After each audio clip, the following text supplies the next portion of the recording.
This Saturday, June 15th, join John White for all live on-site coverage from Indiana Downs of the $200,000 Centaur Stakes. By the way, a pick three all-stakes, all-turf. Welcome back to Race Day America. Christina Blacker, Peter Lurie here with you from Los Angeles, and all eyes in the heartland will be at Indiana Downs for the turf 3-year-olds in the running of the Centaur Stakes. And joining us from Indiana Downs, good friend of the show, television commentator and marketing specialist, Rachel McLaughlin. Rachel, welcome back to Race Day.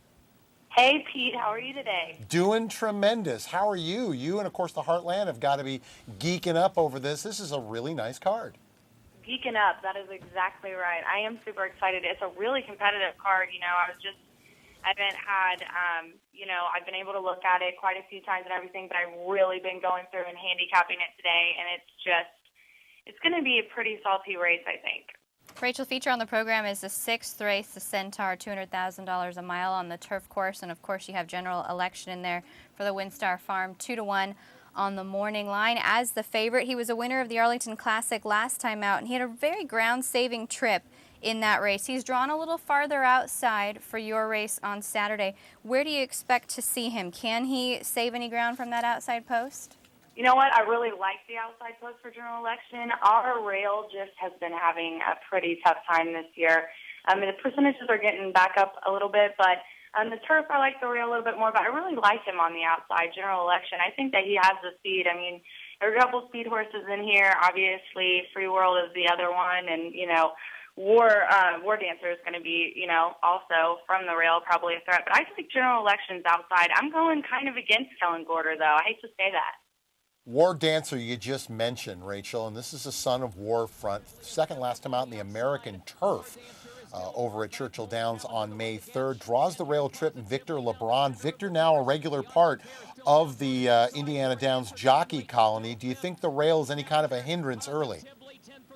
I don't know. Like I was saying, the turf really, it's not as big of a deal as the turf, I think, with the percentage. I think that the turf rail is okay, but I don't like it as much as I like the outside. I think it's a little bit tougher in Indiana Downs, with the rail. But I love Victor LeBron. Obviously, I know him well. He rode at Indiana for 3 years, my first 3 years there. So I love that he's back at a track that he knows, and I think that gives War Dancer a competitive edge with Kenny McPeak. Those two figure to take some money in here, Rachel. Are there any price horses that interest you in the Centaur?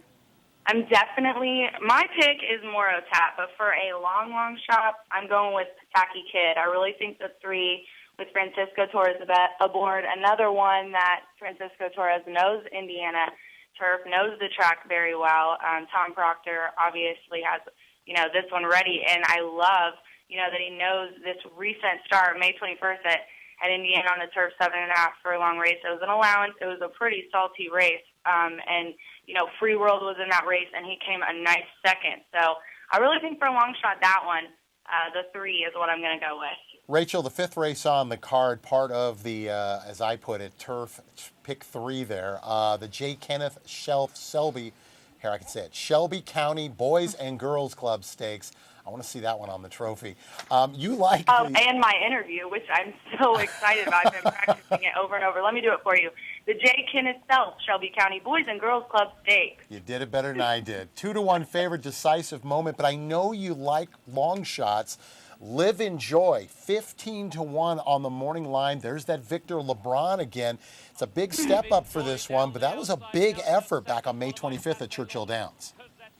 It really was, and I love the long shots, like you said. It is moving up in class, but, highest speed figure at this distance, I really like that. And also, the turf speed is up there with most of the horses, the entries in this race. So I think you're right. Live and Joy's really got a nice shot. And like I said, Victor LeBron, you can't go wrong with a jockey that knows the Indiana surface very well.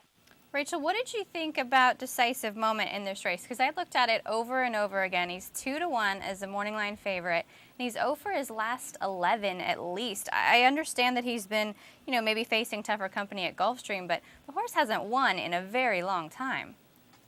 You know what? And it's funny you bring that up because that's one of my favorite handicapping angles. I always feel like when horses step up and he's been close, third, a few seconds, like you said, at Gulfstream Park on the turf. So I like when they haven't won, maybe not that long, but it always makes me think they've been keeping him back and not really, holding him back for that race that they really want him to win. So I like decisive moment in this race. I think that even though he's moving up, he's got a really nice shot.